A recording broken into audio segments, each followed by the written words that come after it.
Hello viewers, welcome back to my YouTube channel जिसका नाम है learn with Afzal 89।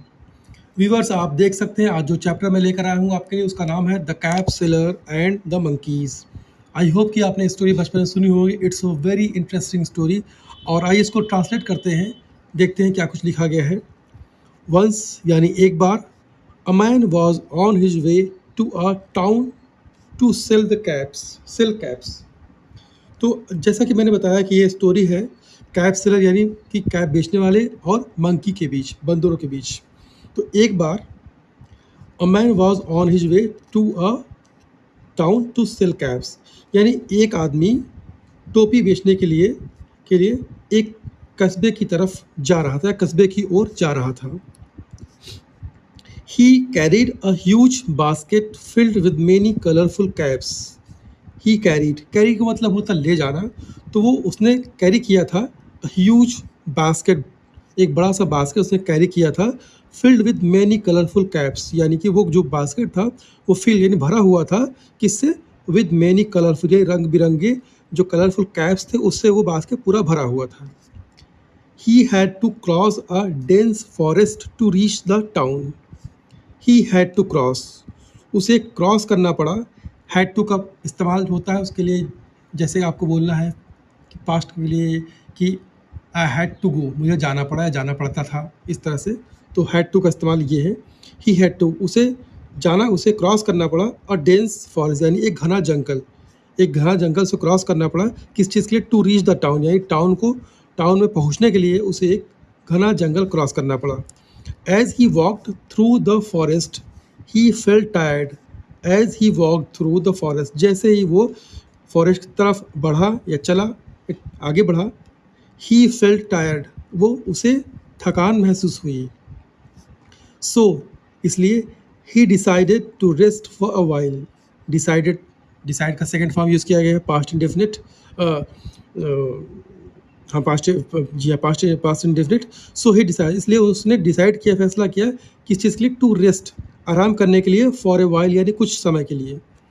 Soon after, थोड़ी देर बाद, he fell asleep under the shade of big tree. थोड़ी देर बाद ही फेल, वो गहरी नींद में सो गया। अंडर द शेड यानी कि अंडर द शेड, यानी अंडर द शेड का मतलब होता है साया जिसे बोलते हैं।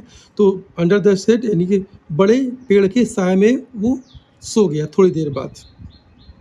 सम monkeys were sitting on the nearby trees. Some monkey यानी कुछ बंदर थे, सिटिंग बैठे हुए थे, on the nearby trees यानी कि जो आसपास के जो पेड़ थे उस पर कुछ बंदर जो है वो बैठे हुए थे। They saw the colorful caps in the basket and took one each.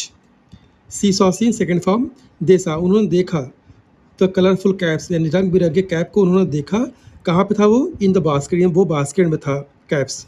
And टूक वन ईच, टेक का सेकेंड फॉर्म लिया गया है टूक, और उठाया वन ईच, एक एक करके। When the cap seller woke up, wake up का सेकेंड फॉर्म यूज़ किया गया है वोकअप, वोकअप मतलब उठना नींद से। When the cap seller woke up, जब कैप सेलर यानी कैप बेचने वाला उठा, he was shock to see his basket empty. He was shock, shock का मतलब होता है आश्चर्यचकित होना। तो वो चौंक गया, आश्चर्यचकित हुआ टू सी, क्या देखकर, हिज बास्केट एम्प्टी यानी अपना जो थैला था, जो उसका बास्केट है उसको थैला खाली देखकर वो चौंक गया। He searched for his caps and saw the monkeys wearing them. He search का इस्तेमाल होता है ढूंढने के लिए। तो उसने वो ढूंढा, ये वर्ब का सेकेंड फॉर्म यूज़ किया गया है। उसने ढूंढा, फॉर हिज कैप्स, उसने अपने कैप को ढूंढा and saw the monkeys wearing them, और देखा, सी सा से सेकेंड फॉर्म वर्ब का, उसे देखा यानी कैप को देखा। तो मंकीज वर वियरिंग दे यानी जो बंदर थे उनको पहने हुए उसने उन्हें देखा, उन्हें पहने हुए जो है वो सेलर ने देखा। आगे चलते हैं। Then he had a brilliant idea, यानी उसे एक ब्रिलियंट आइडिया, शानदार आइडिया आया। He removed his cap and threw it down. He removed, उसने यानी सेलर ने, ही रिमूव्ड उसने उतारा, हिज यानी अपना कैप उतारा, एंड थ्रो का सेकेंड फॉर्म है थ्रो मतलब फेंकना, अपना कैप उतारा और उसे फेंका नीचे। When the monkeys saw this, they copied him and threw their caps down. जब जब बंदरों ने देखा, सी सॉ सीन वर्ब का सेकंड फॉर्म, जब बंदरों ने देखा इसे, यानी इस एक्टिविटी को देखा, जो एक्शन उसने किया था, अपने अपने कैप उतार फेंक दिया, तो उस एक्टिविटी को देखा, दे कॉपीड, उन्होंने यानी बंदरों ने कॉपी किया, वर्ब का सेकंड फॉर्म कॉपी, कॉपीड उन्होंने कॉपी किया उसे, ये हिम लगा हुआ सेलर के लिए, तो उन्होंने यानी बंदरों ने कॉपी किया उसे, यानी सेलर को कॉपी किया, एंड थ्री और फेंका अपना कैप, दियर कैप्स अपने कैप्स को फेंका डाउन, नीचे फेंक दिया। ही कलेक्टेड, कलेक्ट का मतलब एकत्रित करना, वर्ब का सेकेंड फॉर्म, ही कलेक्टेड, उसने यानी कि सेलर ने कलेक्ट किया द कैप को कलेक्ट किया, put them in his basket and went away, collect करने के बाद put them in his basket, तो उस कैप को उसने रखा, उन्हें रखा, हिज बास्केट अपने बास्केट में रखा, एंड वेंट अवे और वहाँ से निकल गया। गो वेंट गॉन का सेकेंड फॉर्म है वेंट, और वहाँ से निकल गया। नीचे आगे चलते हैं और स्टोरी की बात करें तो मोरल ऑफ द स्टोरी ये है कि wisdom is man greatest treasure. तो आप ये समझ लीजिए, विजडम मतलब होता है बुद्धिमत्ता, यानी सोचने की ताकत, जो सोचने की ताकत जो होती है इंसानों की, वो उसका सबसे बड़ा खजाना होता है।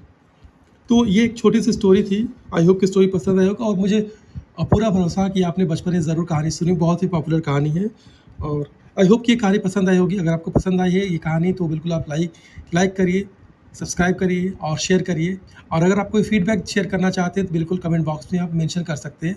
आई will try to follow you. So मिलते हैं आपसे नेक्स्ट वीडियो में, तब तक अपना ख्याल रखें, बाय।